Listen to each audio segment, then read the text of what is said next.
This is Brad A. Milford with the Unlimited Business Wisdom Podcast, where leaders, seasoned entrepreneurs, and business owners share their wisdom. It's straight to the point to respect people's time, and because we know knowledge and wisdom turn to business possibility, and possibility mixed with support and action become reality.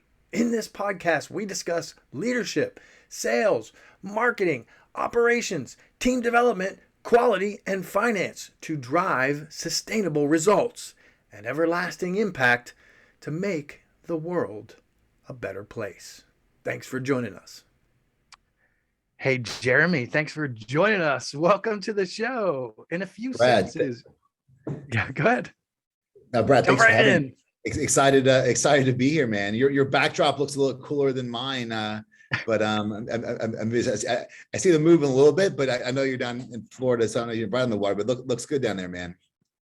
Yeah, excellent. Thank you. It's virtual. I'm cheating. It's virtual, but it is bright and sunny here. I do love it in Florida. So tell the audience a little bit about who you are and what you do. Yeah, I guess probably most described as just a serial entrepreneur. I started my career early in finance, started day trading really young, went into institutional equities, and loved it. Like, it was a dream as a small town kid from Kentucky to, make it in the big city. And, as Sinatra said, if you can make it there, you can make it anywhere. So I was able to achieve that at a pretty young age, but I found, besides making a lot of money, at least where I was doing trading, we weren't really making anything else, right? You're just creating transactions and going through, and there just wasn't anything there. And I'm a creative. I think most entrepreneurs are creative. They've got this vision and whatever. And again, not a bash on corporate America, just not my cup of tea. I really think it's where creatives go to just fucking die, right? Because I at one point I was making stuff up because I would have this idea or that idea to, hey, what about this? Then I started, hey, what about water into wine? Anything you had? I was like, yeah, kid, just kind of keep it down, and went out on my own. So 20 years ago, I founded a company called Delk Enterprises, which is it turned 20 this month actually, which is crazy. Dates me with my bald head here, but yeah, that's it. So I'm a serial entrepreneur. We, had investments from real estate development, building materials, animal healthcare, human healthcare, epigenetics. So pretty diverse. But, if I've learned anything in life, I've learned that, business is business, right? And people do business with people. So if you can, add some value, take a different approach at something, sometimes you get lucky and you can find fire.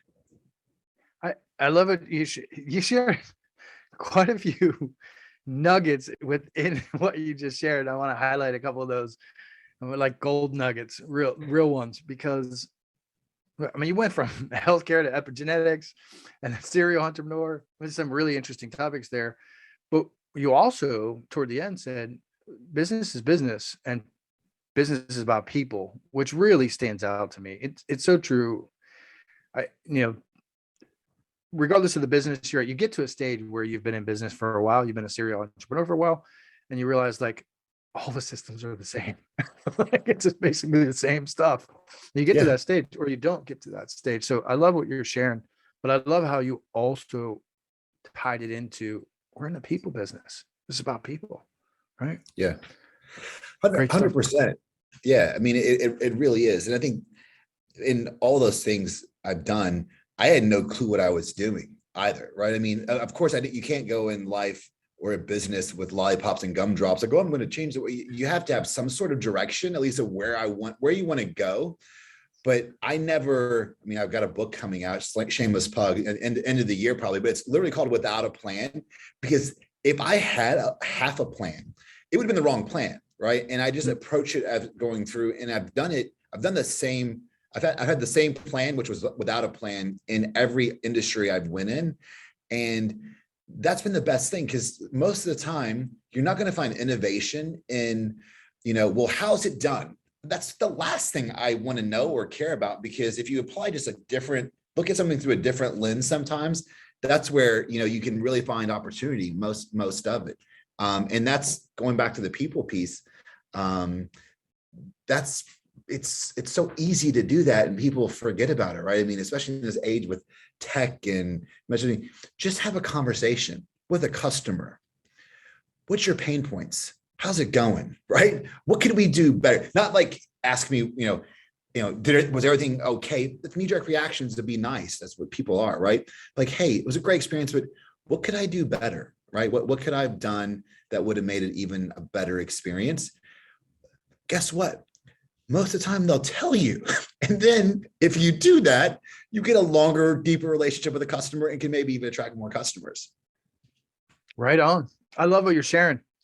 From without a plan, which we might have a good deep discussion on that, because I might go a different direction. However, I appreciate what you're sharing, because the old style method of what we used to do, like you have a very specific Gantt chart, and then like you have a cascade method, and you go, here's all your steps, and you're not agile. You're going to spend a year creating a plan, and you're not going to get anything done. So I'm with you in that regard. But I'm the guy that says, hey, you need a plan because you don't know what the heck you're doing. So right. I'm sure we actually are saying the same thing, and just in different ways, which I love. But what you highlighted is really powerful, and yet it eludes a lot of people. I mean, social media today is crazy. They get that link, like value vomit. Why not just reach out and have a conversation with somebody like, hey, I love your logo, man. What's going on? Dude, I was it's not this is like the base principle. I was speaking at a conference in New York. I got back yesterday, and one of the speakers is a friend of mine, Ed Parco. He's in the mortgage business, and he's like, here's a crazy idea. We always ask our customers. He literally just picked up the phone and called all the people that didn't go with him, right? They didn't decide. And what he discovered was, I'm not in that space, but it's a painful process. Everyone's got a mortgage, right? So it's like this form, that, your blood type, like here's all that stuff. So he discovered that there were a few things in his business that were too difficult or that were friction points. And then he worked around to remove some of the pain. His next month, his revenue increased by 67%. That's real money by not sending a ringless voicemail or a Klaviyo stream or a multi-funnel, by picking up the phone and be like, hey, it's Ed. Talk to me. Like, it's so basic, but we forget the basics sometimes. I love it.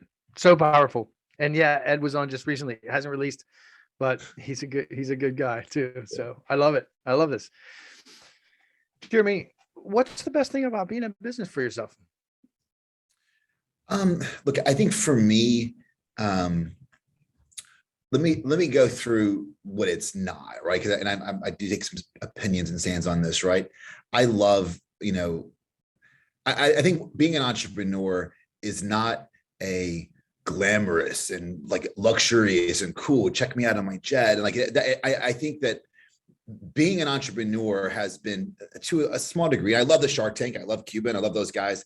But I think they have glamorized what it is. Like this, you need to have a special type of sickness to be an entrepreneur. If you really are, like, you need to love pain and agony and masks, that you really need to embrace it.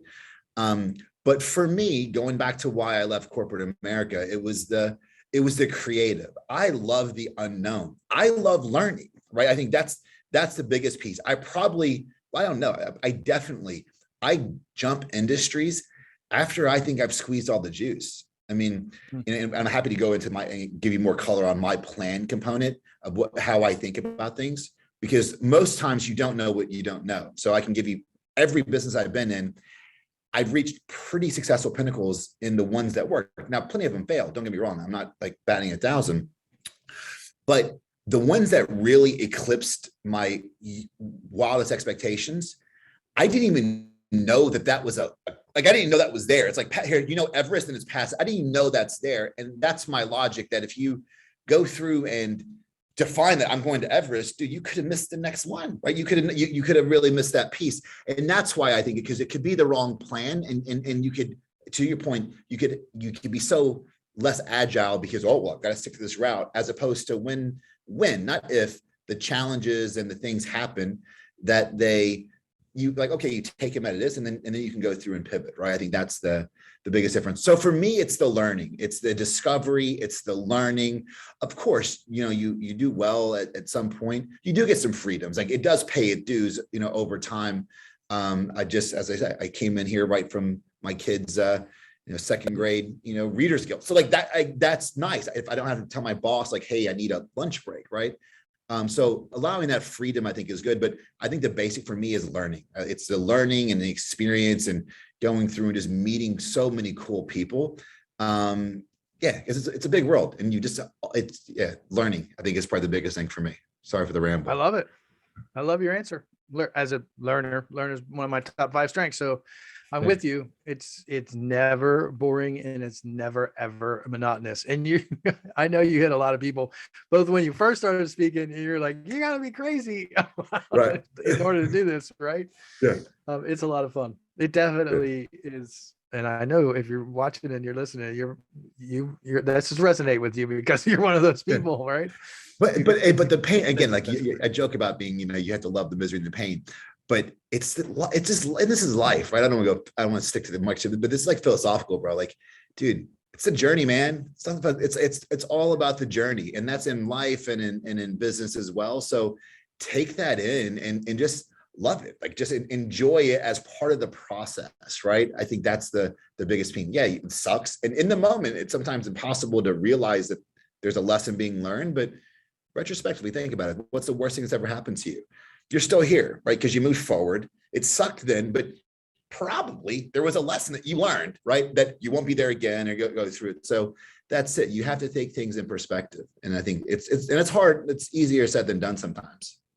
Yeah, I'm with you 100%, especially on the learning. And it's interesting. I think you might have been the first guest that actually said the word learning and then described it in your own way. But this goes back eons. My mom used to say this all the time, and I still remember it. Every failure is a success because it leads to the insight necessary for learning. She used to say that to me all the time, and it's embedded in my brain, right? And as you were speaking, awesome. I was reminded of that. I was reminded of Mom, and it's so true, because look, you're going to fail as an entrepreneur. When you're starting a business, regardless of who you are, I don't care what background you come from, how much money you have to start, you're going to fail, you're going to fall. And so if you're able to turn those into wins and enjoy it along the way too, like that's what I hear you saying, then you're going to be successful. No question about it. And it's just a matter of time. So I love it. Great share. Jeremy, we hear from other business owners, they're getting so much business that sometimes chaos causes overwhelm for them, these business owners, for these leaders. Would you be willing to share your thoughts on that topic? On just like too much business, the chaos, or how that causes some chaos or some, some feelings of overwhelm. You ever experienced anything like that? Anything to share? Yeah. I mean, we've definitely, we scaled one from 0 to about 50 million in rev in 3 years. And just keeping the thing from not blowing up and imploding was like, it was a disaster. I think what you learn, it's hard to learn on your first go, right? I mean, if you're fortunate as the entrepreneur to go out in that first deal and you hit it, I mean, I don't know that you just got to kind of hold on, hold your breath and figure it out. I think most good entrepreneurs start to at least think about that. And this goes back to my component of, don't have any type of plan, right? You have to have some idea of where you're going, but just think about the things that are, functional. Like if you're selling a digital product, or if you're selling, an actual consulting service. I mean, just think about the value stream. Okay. And then, you want it to be a $10 million business, whatever. The better you could try to look at those in a forward-looking component to try to solve with a process, then that's good. But But as you said, most entrepreneurs, if you're scaling, business is changing, you didn't see this as a niche and it just blew up. The best way to do it is, well, you don't have a choice, right? You're an entrepreneur. So that's a good problem to have, as opposed to like listening to cricket. So it's a good problem to have. The best thing to do is, put out as many fires as you can. And then, when it's midnight, 1 o'clock in the morning, and you've got some time, go back and do a triage, right?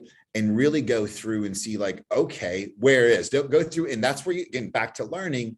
And then you can go through, and what typically happens is you build great processes out of that, right? One of our businesses, we end up building a big tech SaaS play, only because our biggest pain point was customers calling us asking for their order. So we said, how do we do this? What if we could just tell them we've got it and when it's shipping? Well, we couldn't do that then, but we built a solution that dropped our call volume by 88%. I wouldn't have thought of that until we couldn't. I had my kids answering phone calls, right? So sometimes just deal with it. You got to go through it, but it could end if you apply that logic of like, let's go and triage it and now define a process. And I think that's where good processes come from. Conversely, as opposed to making a plan, you had all these different things that you accounted for. You're likely going to miss one, and then you've got processes that don't actually apply. So that's why I think it's better to break some things than go back and make it better. I love that, what you just shared. It's cool to have SOPs and systems and processes, but how do you know what you need until some stuff breaks, right? So it really is. I love it. You just said like, go back and do a triage and walk through your process and make sure they're working. And if not, then tweak them and optimize them. I love your answer, man. It's powerful stuff. Thank you. Question number 4. What other successful business owners, like yourself, of course, Jeremy, should be on the Unlimited Wisdom podcast? And I'm in this mastermind group called War Room, and it's digital marketer guys. So Ryan Dice, Perry Belcher, he's a fellow Kentucky guy and buddy. And then Roland, I don't know if you know Roland Frazier, if he's been on, but Roland is he's one of those guys that are it really annoys you to talk to him. Because like I'm pretty smart, and then you're there, and then like in 5 minutes he'll be like, yeah, but why don't you look at this, or what about doing that? And then you're like, fuck, like why? I mean, it's just like what? So he's one of those guys that are just so tactical, and he's he's good at he's very good at what he does. He's a lawyer by training, but he's just seen so many businesses and going through them, and he's a student of the craft, the entrepreneur's craft. So going through, and sometimes you need that. Sometimes you need an approach of, hey, you're in the business. Everyone's heard that you're in the business or on the business. And the guy that you just mentioned, or girl who's in that chaos, they fucking don't know what they're doing strategically. They're just like trying to keep everyone paid and everything moving.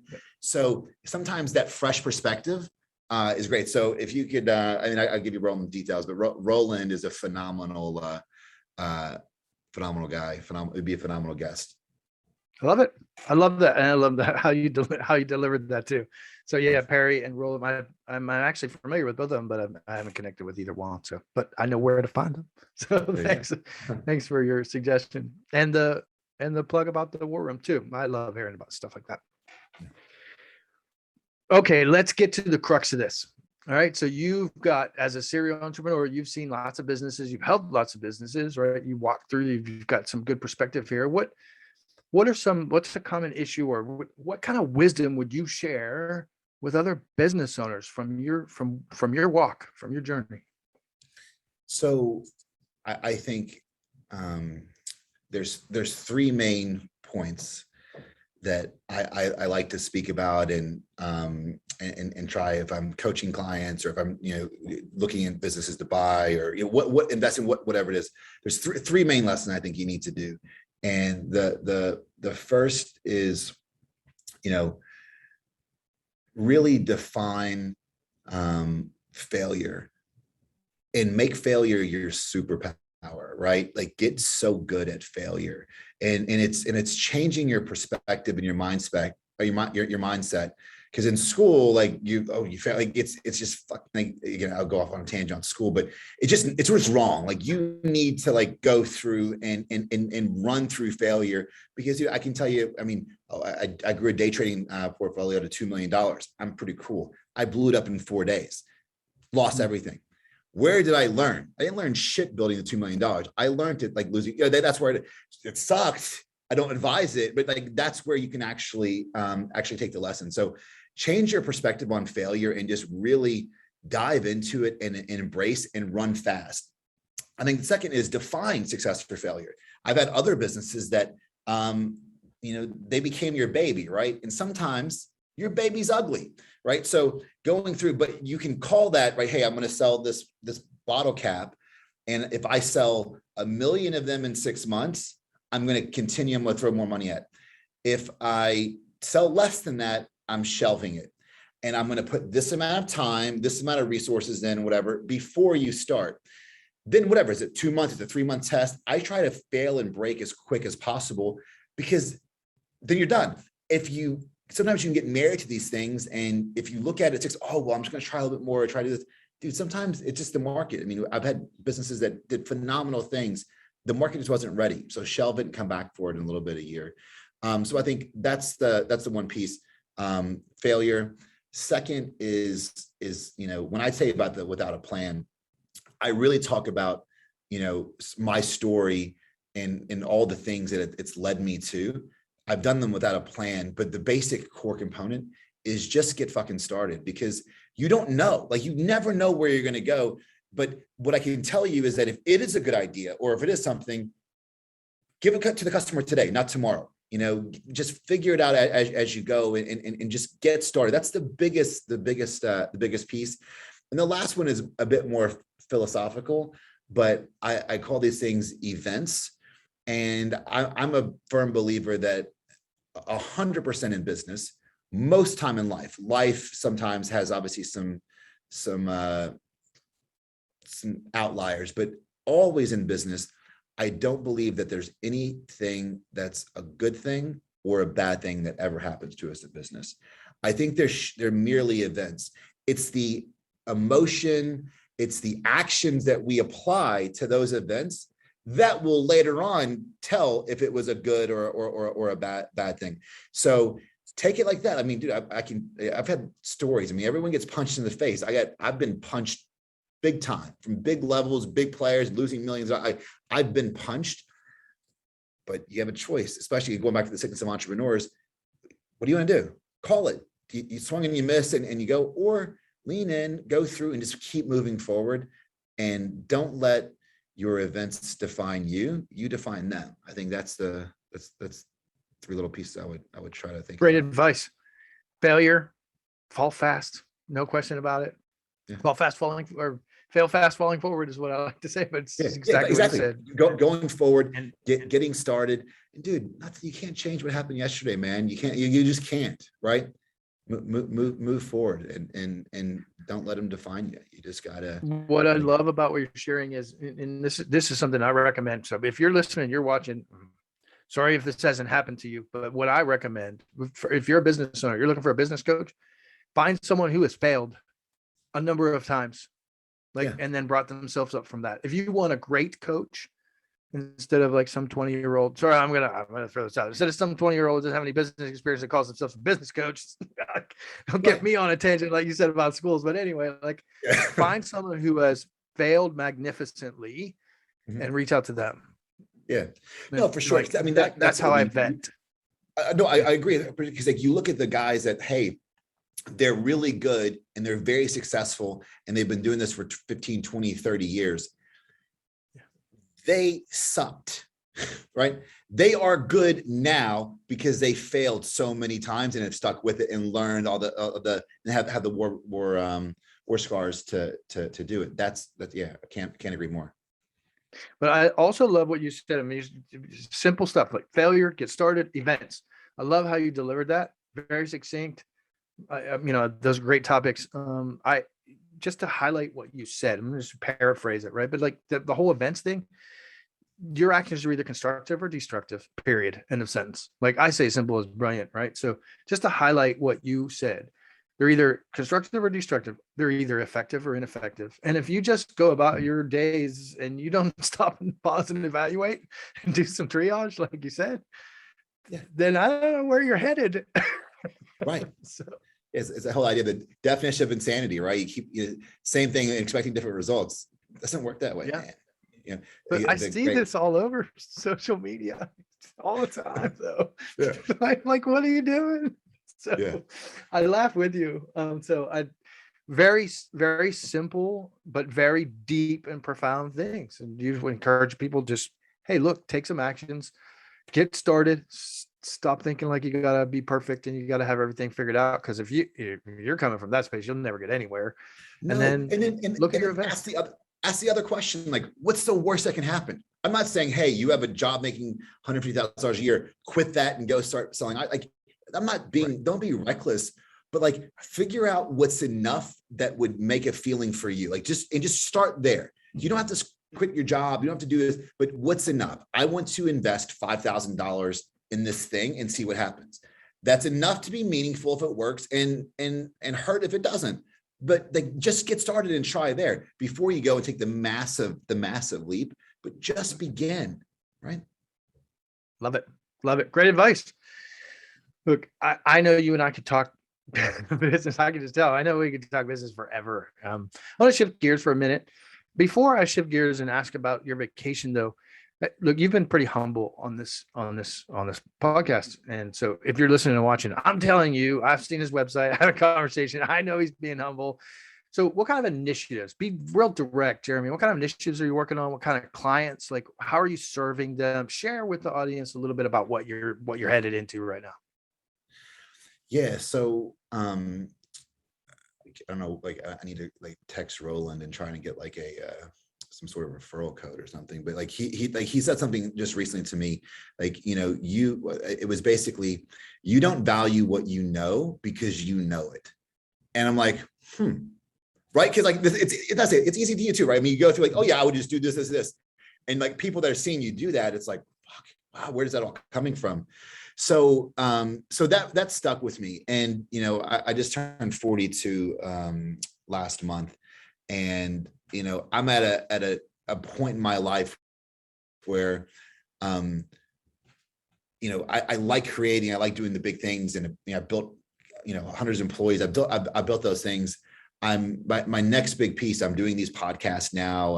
Like I said, I just got done speaking in New York yesterday. So going out and doing this type of circuit just to have more impact with more people. Selfishly, what I'll get out of it is just, I get to learn, man. Like that's what it's really about. I get to learn about, your business or Shane's business. I get to learn and see new things. If I can add some value and make some positive impact and encourage someone to get started, and that's pretty cool. So that's really it. Just kind of sharing my story and the lessons that I've learned, but I'm still learning, right? I think that's what my biggest initiative is just, seeing things and continuing through. And yeah. I love it. And you have a book coming up, so stay tuned for that too, right? That's right. I love it. Jeremy, look, I can tell from you at this stage, I mean, you were talking about your family earlier and everything, and you were talking about freedom. We work to live, not live to work. So what's the most fun vacation you've ever had? So I'll give you two things, because I'll give you fun and painful and fun and relaxing, right? So we had spring break last week. I've got an 8-year-old and a 3-year-old, and we did hard time, man. We did 7 days in Orlando, so Central Florida, and we did like Peppa Pig World, which just opened up. I'd done Legoland before. Peppa Pig World. We did Disney, Universal, because my son's a roller coaster junkie, both water parks. I mean, literally, we were doing water slides at 4:30 and we were on the plane home at 5:15, 5:30. I mean, it was packed in. I think we were walking about 14 miles a day, right? Most of that with my 40-pound little daughter on my shoulders. But dude, seeing the light and the magic and her eyes, especially, we had dinner with like the Beast and breakfast at Cinderella. That's fun, man. Like, and you only have that for a shorter period of time. So it's painful, but that was recent and a lot of fun. we've been fortunate and blessed. We've got a little place down in the British Virgin Islands that I like to send friends to. I've got a friend down there now, an artist buddy. And it's on a small little island called 𝐓𝐿 van Dijk. So if you listen to any country music at all, Kenny Chesney sings about it all the time, talking about hanging out with his friend Ivan in the islands. Ivan's little beach bar is right beside our house. It's got a population of about 250 people. And I'll test this to all your listeners. I don't have a key to my own house. I've never locked the door. But it's like neighborhood watch. Like it's unbelievable. It's just like such a small, tight knit community. Seeing what, we've been down there for, 10 years now. And it's one of the most beautiful beaches in the way in the world, White Bay. But the people, man, it's the people that make it. Frankie, Lydia, they're basically like brothers and sisters to us. They're on the island, and their kids play with our kids, and it's just it's a cool spot, man. It's a place to go down and just you relax, enjoy great food, great drinks and stuff, but just kind of take a minute and take it all in and see like, wow, it's really, really quite special. I love it. What's the address? No, I'm just kidding. There actually isn't one. That's a funny. It's just it's called Glass House. There's not even an address. Like there's not even a mailbox. It's a clear Glass House. It's a super small island, but it's magical, man. It's really really cool. So reach out to him and be like, hey, what was that address again? Yeah. No, I love it. Jeremy, I appreciate you being on. I know you took a chunk out of your day, literally chunked a piece out of your day to come here and to serve. Love that you're speaking. You have a super sharp website, which I think you just relaunched, which is awesome. I want to encourage everybody to head there, but it's not for me to say. Because when somebody watches this and hears this and they want to reach out to you, what's the best way for them to reach out to you? It's obviously my name is Jeremy Delk. So that's you can find me on all socials with Jeremy S. Delk. Website's jeremydelk.com. And yeah, connect with me, LinkedIn, Twitter, Instagram, Facebook, all of that we're on. And yeah, love to hear new ideas. I love to hear new stories, new businesses. And if there's anything I can do to help, I'd love to do it. Send me a message, DM, anything I can do to be a sounding board. I thank you for having me. It was a pleasure being on, just because I love what you're doing and sharing the mission, because I think there just needs to be more conversations like this, right? And because dude, it's a tough choice, man. It's a tough choice to do, and it's also fucking lonely. And I curse. I apologize. So you have to edit all this out, or we probably don't get through. But I lived in New York for a long time. But dude, it's fucking lonely sometimes, man. Like you're there and like it's tough. You got employees and like everything's great, guys. I don't know how I'm gonna make payroll. I mean, it's such a lonely thing sometimes to be. So what you're doing, I think, is just so great and helping so many entrepreneurs and wherever they are on their journey. I love it. I really appreciate you sharing. Thank you so much, Jeremy. Thanks for being on. My pleasure. Be well. This is Brad A. Milford with the Unlimited Business Wisdom Podcast, where leaders, seasoned entrepreneurs, and business owners share their wisdom. If you're looking for more on leadership, sales, marketing, or operations to drive team development, higher quality, and high-level sustainable profits, we encourage you to join the Built for Brilliance community on Facebook or reach out to us about one of our mastermind groups, coaching or consulting, or even fractional COO services. You can reach us at buildbrilliance.net/contact. We thank you for listening, for sharing the show, and appreciate your rating and reviews, as this makes more shows possible. Thanks for joining us.